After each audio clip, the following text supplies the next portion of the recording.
एक बच्चे को देखते हैं और वो बच्चा एक मैजिक स्पेल की प्रैक्टिस कर रहा होता है जिसका नाम चिंगमिंग है। लेकिन हर बार की तरह इस बार भी वो इस मैजिक को नहीं कर पाता। चिंगमिंग के मास्टर उसे बार बार उस स्पेल को करने को बोलते हैं, जिस पर चिंगमिंग अपने मास्टर से कहता है कि ये स्पेल मुझसे नहीं हो पाएगा। इसी बात पर चिंगमिंग के मास्टर उनसे कहते हैं कि तुम अपनी जिंदगी के एक ऐसे इंसान के बारे में सोचो जिसे तुम कभी भी खोना नहीं चाहते और उसे प्रोटेक्ट करना चाहते हो। जिस पर चिंगमिंग कहता है, हाँ, मैं अपने मॉम को कभी भी खोना नहीं चाहता और मैं हमेशा उन्हें प्रोटेक्ट करना चाहता हूँ। फिर चिंगमिंग स्पेल की प्रैक्टिस करते करते बड़ा हो जाता है, लेकिन इतने साल गुजरने के बाद भी जब वो स्पेल नहीं कर पाता तो वो अपने मास्टर से कहता है कि मुझे इस प्रोटेक्शन स्पेल की जगह टेलीपोर्ट स्पेल की प्रैक्टिस करनी चाहिए। मास्टर चिंगमिंग के टेलीपोर्ट स्पेल को चेक करने के लिए उस पर अटैक करते हैं, लेकिन चिंगमिंग बड़े आसानी से उसे टेलीपोर्ट करके दूसरी जगह भेज देता है। यहाँ पर मास्टर जान जाते हैं कि चिंगमिंग इस स्पेल में वेल ट्रेंड हो चुका है। फिर मास्टर उसे बताते हैं कि किसी भी ताकतवर एनिमी को हराने के लिए सिर्फ टेलीपोर्ट स्पेल काफी नहीं होता, तुम्हें एक अच्छा मास्टर बनने के लिए प्रोटेक्शन स्पेल का आना भी बहुत जरूरी है। अभी ये दोनों आपस में बात कर ही रहे होते हैं कि उस जगह की प्रोटेक्शन वाल टूटने लगती है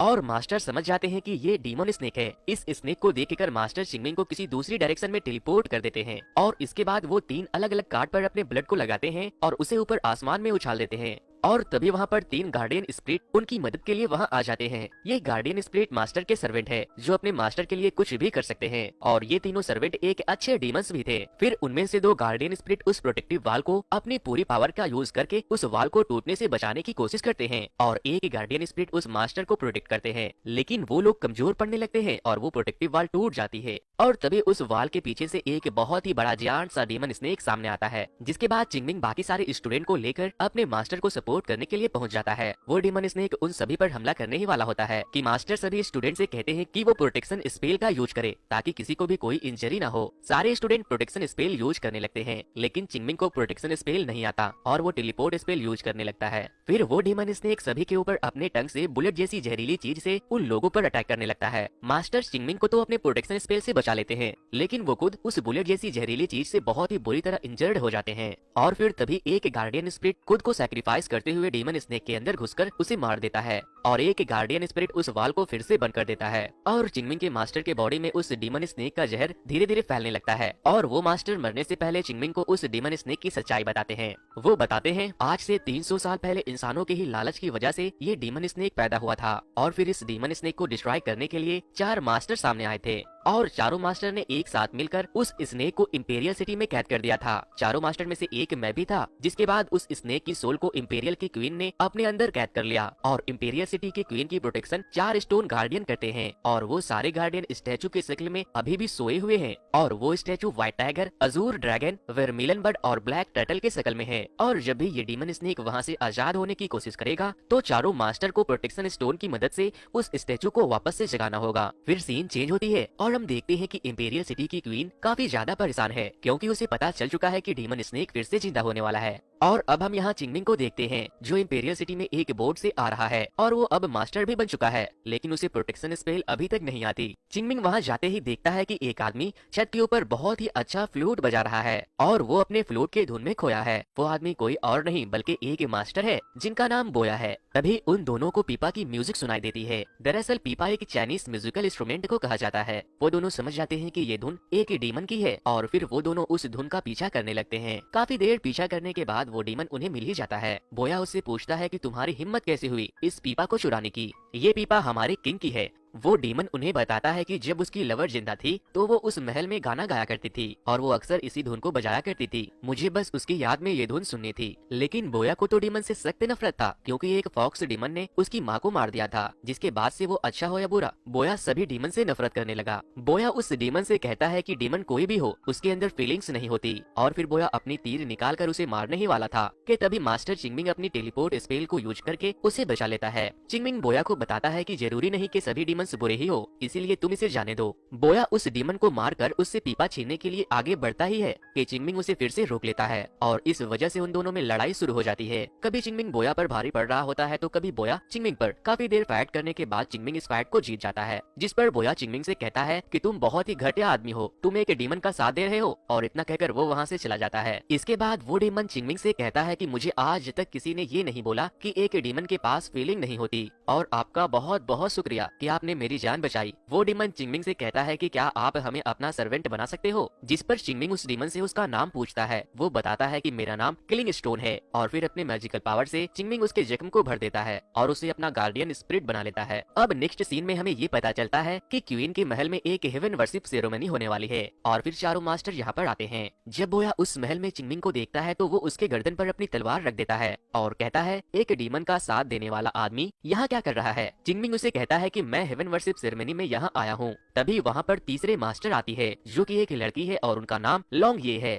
वो बोया को बताती है कि चिंगमिंग उस डीमन स्नेक से लड़ने वाले मास्टर में से एक है। जिसके बाद बोया अपनी तलवार नीचे कर लेता है और कहता है, काफी शर्म की बात है, तुम एक मास्टर हो और फिर भी डीमन का साथ देते हो। वो लोग आपस में बहस कर ही रहे थे कि तभी वहाँ पर चौथे मास्टर भी आ जाते हैं जिनका नाम साओ यू है। ये मास्टर बिल्कुल चिंगमिंग के मास्टर के जैसे दिखते थे, इसलिए चिंगमिंग उसे घूरने लगता है। वो उन दोनों से कहते हैं कि क्या तुम लोग लड़ना बंद करोगे। यहाँ पर हमारे ओल्ड मास्टर होंगरो रेस्ट कर रहे हैं जो कि काफी बीमार भी है और उन्हें तुम्हारी वजह से डिस्टरबेंस भी हो रही है, तो तुम लोग यहाँ से जाओ और अपने अपने कमरे में आराम करो।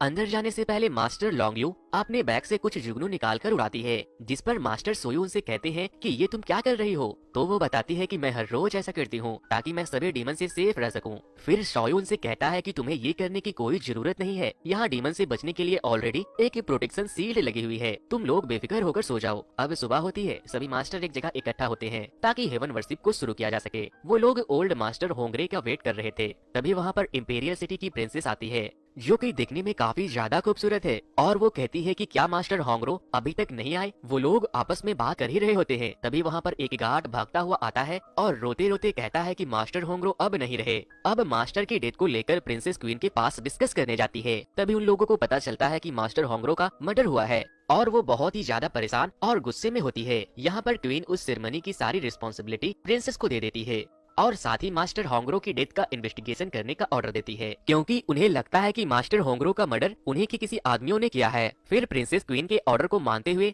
मास्टर होंगरो की जगह मास्टर सोयू को दे देती है। अब उस मास्टर का मर्डर किसने किया, इस बात को जानने के लिए वो लोग एक रिचुअल करते हैं और कहते हैं ये मछलियाँ जिसकी तरफ इशारा करेगी वही मास्टर होंगरो का कातिल होगा। रिचुअल के दौरान वो सारी मछलियाँ मास्टर चिंगमिंग की तरफ इशारा करने लगती है, जिस पर बोया चिंगमिंग का साथ देते हुए उसे बचा लेता है। फिर चिंगमिंग अपनी सफाई देता है और कहता है कि मेरे बॉडी में किसी ने ये बर्ड्स को डाला है ताकि मर्डर का सारा ब्लेम मुझ पर आ जाए और वो कातिल बच जाए। फिर सारी मछलियाँ प्रिंसेस की तरफ इशारा करने लगती है, जिससे सभी मास्टर को ये लगता है कि ये रिचुअल सही से काम नहीं कर रहा है, क्योंकि उन लोगों को प्रिंसेस पर बहुत ही ज्यादा भरोसा था। नेक्स्ट सीन में चिंगमिंग और बोया को पता चलता है कि प्रिंसेस के ऊपर अर्थ वार्म की तरह दिखने वाला डीमन ने अटैक कर दिया है और वो बेहोश हो चुकी है, लेकिन चिंगमिंग सही वक्त पर पहुंचकर उसे बचा लेता है। अब जैसा कि सभी को मालूम चल चुका था कि वो डीमन स्नेक फिर से जिंदा होने वाला है, इसलिए चारों मास्टर उस गार्डियन स्पिरिट की स्टैचू को वापस से जिंदा करने जाते हैं और अपने अपने प्रोटेक्शन स्टोन को निकाल कर उसके अंदर डाल देते हैं। और तभी अचानक से इंपीरियल सिटी का प्रोटेक्शन शील्ड का कलर चेंज होने लगता है। चिंगमिंग और बोया समझ जाते हैं कि किसी डीमन ने उन पर फिर से अटैक किया है। तभी वो दोनों फौरन प्रिंसेस की रूम की तरफ भागते हैं, जहाँ पर वो लोग देखते हैं कि मास्टर सोयू मास्टर लॉन्गे से फाइट कर रहे हैं, क्योंकि उनका मानना था कि मास्टर लॉन्गे क्यों उनको मारना चाहती थी, लेकिन लॉन्गे इस बात से साफ इनकार कर देती है। चिंगमिंग लॉन्गे को सपोर्ट करता है और फिर चारों मास्टर आपस में ही फाइट करने लगते हैं। वो लोग आपस में फाइट कर ही रहे होते हैं कि वहाँ एक लंबे बालों वाला शैतान आ जाता है और वो अपने बालों से मास्टर लॉन्गे के गले पर अटैक कर देता है। चिंगमिंग उसे बचाने के लिए वहाँ जाता है, लेकिन उसका कोई फायदा नहीं होता। यहाँ पर हमें ये पता चलता है कि मास्टर होंगरे का मर्डर इसी बाल वाले डीमन ने किया था। चिंगमिंग मास्टर लॉन्गियो से पूछता है कि तुमने ऐसा क्या देखा था जिससे ये लोग तुम्हें मारना चाहते हैं। वो प्रिंसेस का नाम लेती है और फिर मर जाती है। अब अगली सुबह बोया और चिंगमिंग एक दूसरे से मिलते हैं, जहाँ चिंगमिंग बोया को बताता है कि मुझे प्रिंसेस पर शक है, क्योंकि लॉन्गियो ने मरने से पहले प्रिंसेस की तरफ इशारा किया था, जिस पर बोया चिंगमिंग से कहता है कि तुम शायद पागल हो चुके हो, तुम बिना किसी सबूत के प्रिंसेस पर ब्लेम कैसे कर सकते हो। फिर वो दोनों एक दूसरे के अगेंस्ट होकर अपनी अपनी इन्वेस्टिगेशन शुरू कर देते हैं। फिर चिंगमिंग बोया को वही 4 गार्डियन वाला कार्ड उसे देता है और कहता है कि अगर कभी भी जरूरत पड़े तो तुम मेरा नाम लेकर इस गार्डियन से हेल्प ले सकते हो, जिस पर बोया भी उसे एक बिल देता है और कहता है अगर तुम्हें भी कभी मेरी जरूरत पड़े तो हमें जरूर याद करना, उम्मीद करता हूँ तुम्हारा शक प्रिंसेस के लिए गलत साबित होगा। बोया इस बात पे काफी टाइम सोचने के बाद मास्टर सोयू के पास जाता है और उनसे कहता है कि मुझे तुम पर शक है, इसलिए तुम अपने सोर्ड से अपने हाथों को काट कर अपना ब्लड दिखाओ। तभी उसके पीछे से वो लंबे बालों वाला डीमन वहाँ से गुजरता है। नेक्स्ट सीन में जब चिंगमिंग अपने रूम में जाता जाता है तो वो देखता है कि प्रिंसेस उसके सोड को चुराकर भाग रही है। ये वही सोड है जो मास्टर ने चिंगमिंग को मरने से पहले उसे दिया था और इसी सोड से उस डेमन स्नेक को मारा जा सकता था। चिंगमिंग प्रिंसेस से पूछता है कि आप इस सोड को क्यों चुरा रही हो, बट इससे पहले प्रिंसेस चिंगमिंग को कुछ बताती वहाँ हेयर डेमन आकर प्रिंसेस पर अटैक कर देती है और उसका गला काट देती है और वो वही मर जाती है। जब चिंगमिंग उस हेयर डेमन का पीछा करता है तो वो चिंगमिंग को बताती है कि वो उसकी जान लेने के लिए 60 साल उससे इंतजार कर रही थी, क्योंकि मास्टर सोयो मुझे बहुत पसंद किया करते थे, लेकिन तभी अचानक उसने मुझे धोखा दे दिया और वो प्रिंसेस को लाइक करने लगे। फिर यहाँ पर हमें ये पता चलता है कि मास्टर लॉन्ग को उस दिन सोयो और प्रिंसेस के रिलेशनशिप के बारे में पता चल गया था और वो मरते वक्त चिंगमिंग को ये भी बताती है कि इम्प्रेस की क्वीन कोई और नहीं बल्कि प्रिंसेस ही है और वो डेमन स्नेक आज भी प्रिंसेस के अंदर कैद है। वो हेयर डेमन ने लॉन्गयू को इसलिए मारा था ताकि प्रिंसेस किसी और मास्टर के हाथों न मारी जा सके। फिर वो हेयर डेमन वहाँ से गायब हो जाती है और वो चिंगमिंग के लिए एक फोटो छोड़कर जाती है, जिससे उसे ये पता चलता है कि सच में प्रिंसेस ही इम्प्रेस है। यहाँ पर हम देखते हैं कि इंपेरियल सिटी की क्वीन अपनी सोल को प्रिंसेस के अंदर डाल देती है, जिससे कि वो वापस से जिंदा हो जाती है। अब चिंगमिंग समझ जाता है कि बोया की जान खतरे में है, वो उसे बचाने जाता है और वो अपने पावर से उसे बचा लेता है। फिर वो दोनों देखते हैं कि प्रिंसेस और मास्टर सोयो एक साथ खड़े हैं। चिंगमिंग प्रिंसेस से कहता है कि मैं जान चुका हूँ वो डेमन स्नेक तुम्हारे अंदर ही है, इसलिए तुम यहाँ से बाहर नहीं जा सकते। फिर प्रिंसेस बताती है कि जब वो डेमन स्नेक ने इंपेरियल सिटी पर हमला किया था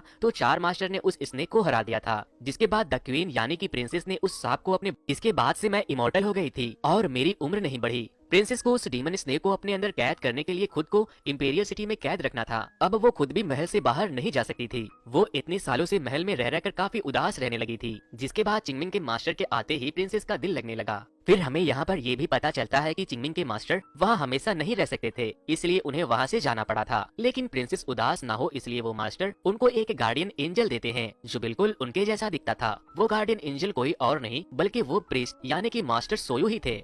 अब प्रिंसेस को यही लगता है कि सोयो ही वो मास्टर है और मास्टर ही गार्डियन एंजल है। अब कुछ अरसे के बाद सोयो प्रिंसेस से कहता है कि वो अब इमॉर्टल होना चाहता है, क्योंकि सोयो मास्टर जैसा लगता है। तो प्रिंसेस उसकी बात मान लेती है। फिर हम देखते हैं कि जैसे ही चिंगमिंग और बोया सोयो के ऊपर अटैक करने जाते हैं तो वो उन दोनों को टेलीपोर्ट करके एक कमरे में बंद कर देता है। चिंगमिंग तो टेलीपोर्ट स्पेल का यूज करके कमरे से बाहर आ जाता है, लेकिन बोया का कमरा धीरे धीरे करके सैंड से भरने लगता है और वो मदद के लिए गार्डियन स्पिरिट का हेल्प लेता है और फिर तभी चिंगमिंग उसे खींच कर वहाँ से बाहर निकाल लेता है। दूसरी तरफ हम देखते हैं कि प्रिंसेस के पेट में काफी पेन हो रहा है और फिर उसे बहुत ज्यादा ब्लीडिंग होने लगती है और फिर वो उस डीमन स्नेक को जन्म देती है। डीमन स्नेक के पैदा होते ही जो कि उसे उस मास्टर ने दिया था वो खुद ब खुद निकलकर उस स्नेक को मारने चला जाता है, लेकिन तभी सोयो उस सोड को पकड़कर दूर फेंक देता है। मास्टर सोयो इमोर्टल हो सके इसलिए वो उस स्नेक को निगल लेता है और देखते ही देखते वो एक बहुत ही बड़ा डीमन स्नेक बन जाता है। डीमन स्नेक को आते ही सारे गार्डियन स्पिरिट फिर से एक्टिव होने लगते हैं, लेकिन एक गार्डियन स्टोन एक्टिवेट नहीं होता जो कि उस बर्ड का था। ये बट इसलिए एक्टिवेट नहीं हुआ था क्योंकि रिचुअल के दौरान मास्टर सोयो ने जानबूझकर उस मैजिकल स्टोन को उसके अंदर नहीं डाला था। वो भयानक सा दिखने वाला डीमन स्नेक पूरे इंपेरियल सिटी को तबाह करने लगता है। सोयो और प्रिंसेस उस स्नेक के ऊपर सवार होकर वहाँ से निकलने लगते हैं और फिर तभी सारे स्टैचू स्पिरिट वहाँ एक प्रोटेक्टिव वॉल बना देती है ताकि वो डीमन स्नेक वहाँ से बाहर ना जा सके। इंपेरियल सिटी को बचाया जा सके इसलिए चिंगमिंग अपने अपने तीनों गार्डियन स्पिरिट को कमांड देते हैं ताकि वो उस स्नेक को फिर से मारने में उनकी मदद कर सके। और तभी वहाँ पर 3 गार्डियन स्पिरिट आ जाते हैं, जिनमें से एक गार्डियन स्पिरिट वो था जिसे बोया शुरू में मारना चाहता था, जिसका नाम किलिंग स्टोन है, दूसरा मैड पेंटर है और तीसरा स्नो हॉर्न। और फिर मैड पैंटर चिंगमिंग को प्रोटेक्ट करने के लिए एक वॉल बनाता है। स्नो हॉर्न और किलिंग स्टोन स्नेक से लड़ने आगे बढ़ते हैं और फिर उन लोगों में खूब फाइट होती है। स्नो हॉर्न उस स्नेक को आइस के किले से मारने की कोशिश करता है और किलिंग स्टोन अपने स्टिक से स्नेक की बॉडी को चीरता हुआ आगे बढ़ता है। जब सोयो देखता है कि वो लोग उस स्नेक पर काफी भारी पड़ रहे हैं तो वो खुद निकलकर सामने आता है ताकि वो उस स्पिरिट को मारकर वहाँ से बाहर निकल सके और दोनों स्पिरिट को खूब मारता है। बर्ड स्टेचू को वापस से जगाया जा सके इसलिए बोया उस पे अपना ब्लड लगा देता है और तभी वो स्टेचू वापस से जिंदा हो जाता है और उसकी सोल बोया के अंदर चली जाती है, जिसके बाद बोया खुद एक स्पिरिट बर्ड बन जाता है। फिर बोया उस डीमन स्नेक से फाइट करने चला जाता है और फिर उन दोनों में खूब फाइट होनी शुरू हो जाती है। दूसरी तरफ चिंगमिंग प्रिंसेस के पास जाता है और उसे सब कुछ सच बता देता है कि सोयू वो मास्टर नहीं जो आप समझ रही है, वो सिर्फ एक गार्डियन एंजल है। चिंगमिंग अपने पावर से प्रिंसेस को आखिरी दफा अपने मास्टर से मिलवाता है। यहाँ वो मास्टर प्रिंसेस को सारी सच्चाई बताता है और फिर वो फना हो जाती है। प्रिंसेस समझ जाती है कि अब वो मास्टर इस दुनिया में नहीं रहे। इसके बाद चिंगमिंग और प्रिंसेस दोबारा इंपेरियल सिटी में जाते हैं जहाँ पर बोया सोयू की लड़ाई चल रही होती है। यहाँ चिंगमिंग बोया को बताता है कि ये डीमन स्नेक सिर्फ उसी सोड से मरेगा जो कि उसके मास्टर ने उसे दिया था। फिर बोया उस सोड को लेकर स्नेक को मारने के लिए आगे बढ़ता है और तभी सोयू प्रोटेक्टिव स्पेल का यूज करके बोया को दूर फेंक देता है, जिसके बाद प्रिंसेस सोयू से कहती है कि अगर तुमने ये सब कुछ नहीं रोका तो मैं खुद को खत्म कर लूंगी। और वो ऐसा ही करती है, वो अपने गले को तलवार से काट लेती है जिससे कि वो मर जाती है। ये देखकर सोयू बहुत ही ज्यादा टूट जाता है, क्योंकि वो काफी अरसे से प्रिंसेस के साथ था, इसलिए वो उससे काफी प्यार करने लगा था। प्रिंसेस के मरते ही वो स्नेक मरना शुरू हो जाता है और मरते मरते वो अपने टंग से चिंगमिंग के ऊपर बुलेट जैसी जहरीली चीज से फिर से अटैक करता है और इस बार उसे बचाने के लिए किलिंग स्टोन वहाँ आ जाता है और वो मर जाता है। सोयू बोया को मारने के लिए उसी सोर्ड को फेंक कर मारता है, लेकिन तभी चिंगमिंग बीच में आ जाता है और तभी उसका प्रोटेक्टिव स्पेल काम करने लगता है, जिसकी प्रैक्टिस वो बचपन से कर रहा था, क्योंकि उसके मास्टर ने उसे कहा था जब तुम सच्चे दिल से किसी को प्रोटेक्ट करना चाहोगे तो ये स्पेल जरूर काम करेगा। और फिर चिंगमिंग उसी सोर्ड से उस बदमाश